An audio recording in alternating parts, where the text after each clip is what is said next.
Hello दोस्तों, नमस्कार। स्वागत है आपका अपने यूट्यूब चैनल शिव मुकुलता पर। आज की वीडियो में दोस्तों हम लोग बात करने वाले हैं वोडाफोन आइडिया के शेयर के बारे में। जी हाँ दोस्तों, वोडाफोन आइडिया के शेयर में सिर्फ 3 दिनों में करीब 11% की तेजी देखने को मिली है। लेकिन दोस्तों असली खबर यहाँ पर यह है कि जिस वोडाफोन आइडिया को लोग लंबे समय से संकट में फंसी कंपनी मान रहे थे, अब उसी के Q1 रिजल्ट में दोस्तों अचानक ऐसे संकेत आए हैं जिन्होंने दोस्तों पूरे मामले को बदल दिया है। कंपनी के लॉस की बात करें तो दोस्तों कंपनी का लॉस 43% घट गया है और रेवेन्यू की बात करें तो दोस्तों रेवेन्यू में यहाँ पर 6% की बढ़ोतरी देखने को मिली है। और एआरपीयू की बात करें तो दोस्तों एआरपीयू यहाँ पर 10% से ज़्यादा बढ़ गया है। और सबसे बड़ी बात यहाँ पर यह है कि लंबे समय के बाद वोडाफोन आइडिया ने सब्सक्राइबर भी जोड़ने शुरू कर दिए। जी हाँ दोस्तों, अभी कहानी यहाँ पर यही नहीं खत्म होती। कंपनी दोस्तों अगले 3 साल में 45,000 करोड़ नेटवर्क पर लगाने वाली है। और इतना ही नहीं दोस्तों, अभी हाल ही में दोस्तों ऐसी खबर आई है कि 6,400 करोड़ रुपए की फंडिंग जुटा भी चुकी है। और दोस्तों यहीं पर मार्केट में चर्चा ये भी है कि अगर टैरिफ हाइक आती है तो कंपनी की कमाई भी दोस्तों और बढ़ सकती है। तो दोस्तों सवाल अब यहाँ पर यह आता है, क्या वोडाफोन आइडिया सच में खराब प्रदर्शन को छोड़कर अब आगे की ओर बढ़ रही है? और क्या 14 रुपए के आसपास का ये जो शेयर है पहले 15 और फिर उसके बाद दोस्तों 15.50 और आगे चलकर 18 रुपए 70 पैसे तक पहुंच सकता है? या फिर दोस्तों ये सिर्फ कुछ दिनों की तेजी है जिसके बाद दोस्तों ये शेयर जो है फिर से नीचे आ सकता है? तो आज के वीडियो में दोस्तों हम लोग इन सारे क्वेश्चंस के साथ साथ Q1 रिजल्ट के हर एक जरूरी नंबर को बहुत ही आसान और सिंपल भाषा में समझने वाले हैं। तो वीडियो को अंत तक जरूर देखिएगा, क्योंकि दोस्तों इस वीडियो में हम लोग ये भी बात करने वाले हैं कि इस शेयर में सबसे बड़ा मौका कहाँ है और सबसे बड़ा रिस्क कहाँ है। सारी चीजें दोस्तों हम लोग समझने वाले हैं, तो वीडियो को शुरू से लेकर अंत तक जरूर देखिएगा। तो चलिए दोस्तों वीडियो को स्टार्ट करते हैं। लेकिन दोस्तों वीडियो को स्टार्ट करने से पहले मैं आप लोगों से एक छोटी सी रिक्वेस्ट करना चाहूंगा। अगर दोस्तों आप लोग चैनल पर नए हो तो चैनल को सब्सक्राइब कर लीजिए, बेल आइकन कॉल पर सेलेक्ट कर लीजिए ताकि हर एक वीडियो का नोटिफिकेशन आप तक पहुंचता रहे। तो चलिए दोस्तों वीडियो को स्टार्ट करते हैं। तो देखिए सबसे पहले दोस्तों यहाँ पर बात करते हैं कि शेयर क्यों चढ़ा। देखिए वोडाफोन आइडिया के शेयर में हाल ही में दोस्तों तेजी की एक बड़ी वजह टैरिफ हाइक की उम्मीद है। इसमें दोस्तों एयरटेल की तरफ से टैरिफ बढ़ाने के बाद मार्केट में ये उम्मीद बनी है कि वोडाफोन अपने मोबाइल प्लान अब महंगे कर सकती है। अब दोस्तों अगर यहाँ पर ऐसा होता है तो कंपनी हर कस्टमर से ज्यादा पैसे कमा सकती है। इसे दोस्तों हम एआरपीयू यानी दोस्तों एवरेज रेवेन्यू पर यूजर कहते हैं। एआरपीयू बढ़ेगा तो दोस्तों रेवेन्यू बढ़ने की संभावना भी यहाँ पर बढ़ेगी।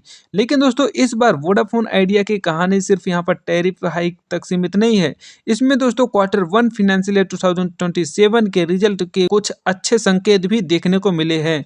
अब दोस्तों यहाँ पर समझते हैं कि आखिर Q1 के रिजल्ट में यहाँ पर क्या आया है। तो देखिए सबसे पहले दोस्तों यहाँ पर रेवेन्यू की बात कर लेते हैं। Q1 फाइनेंशियल ईयर 2027 में वोडाफोन आइडिया का ऑपरेटिंग रेवेन्यू करीब दोस्तों यहाँ पर 11,689 करोड़ रुपए रहा, जो दोस्तों पिछले साल इसी क्वार्टर में रेवेन्यू करीब दोस्तों 11,023 करोड़ था।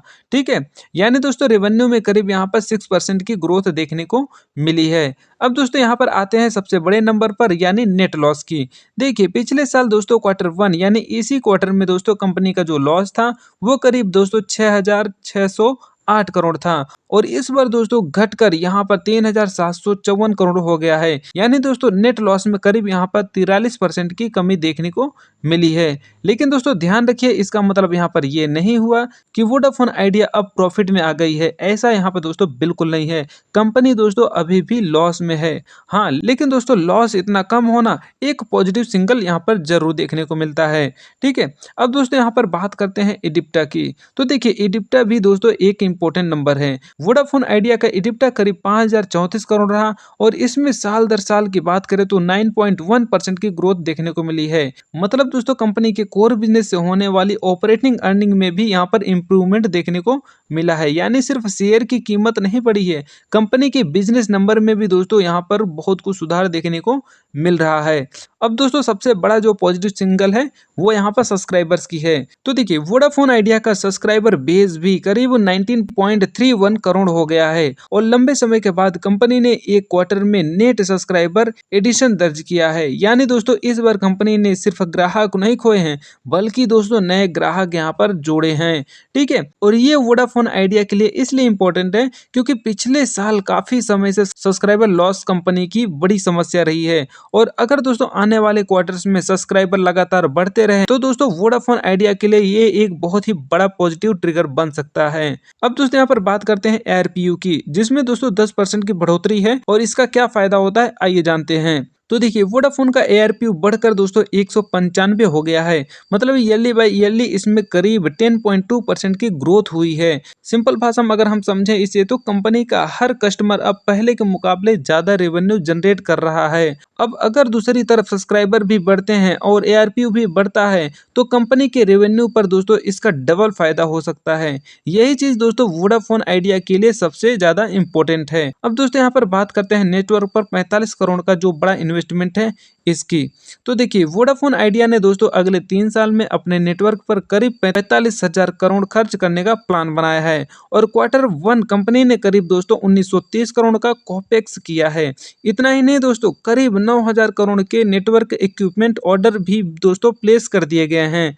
मतलब दोस्तों यहाँ पर पूरा ये है कि कंपनी अब नेटवर्क एक्सपेंशन को तेज करने की कोशिश कर रही है, क्योंकि अगर वोडाफोन आइडिया को जियो और एयरटेल से मुकाबला करना है तो सिर्फ सस्ते प्लान काफी नहीं होंगे, नेटवर्क भी दोस्तों यहाँ पर मजबूत करना होगा। ठीक है, तो देखिए अब बात करते हैं दोस्तों कि आखिर वोडाफोन को दोस्तों यहाँ पर 45,000 करोड़ के इन्वेस्टमेंट के लिए फंडिंग यानी दोस्तों पैसा कहाँ से आएगा। तो यहाँ भी दोस्तों कंपनी को कुछ राहत मिली है। राहत क्या मिली है, वोडाफोन आइडिया ने करीब दोस्तों 6,400 करोड़ की फंडिंग स्कोर कर ली है, मतलब दोस्तों फंडिंग दोस्तों पा चुकी है और आगे भी दोस्तों लेंडर के साथ फंडिंग को लेकर बातचीत चल रही है। यानी दोस्तों कंपनी के लिए फंडिंग का रास्ता धीरे धीरे खुल रहा है। लेकिन दोस्तों यहाँ पर एक रिस्क भी है। फंडिंग मिलना और उस पैसे का सही तरीके से इस्तेमाल होना दोनों अलग अलग बातें हैं। इसीलिए दोस्तों आने वाले क्वार्टर्स में एक्सेप्शन को यहाँ पर देखना बहुत ही जरूरी होगा। अब दोस्तों यहाँ पर बात करते हैं कि क्या वोडाफोन आइडिया का शेयर 18 रुपए 70 पैसे का टारगेट टच कर पाएगा। ये नंबर दोस्तों बहुत ही इंटरेस्टिंग है। तो देखिए कुछ एनालिसिस्ट और ब्रोकरेज व्यूअर में दोस्तों वोडाफोन आइडिया के लिए यहाँ पर 18 रुपए 70 पैसे का टारगेट बताया है। वहीं दोस्तों शॉर्ट टर्म की बात करें तो 15 और 15 रुपए 50 पैसे जैसे लेवल भी यहाँ पर चर्चा में रहे हैं।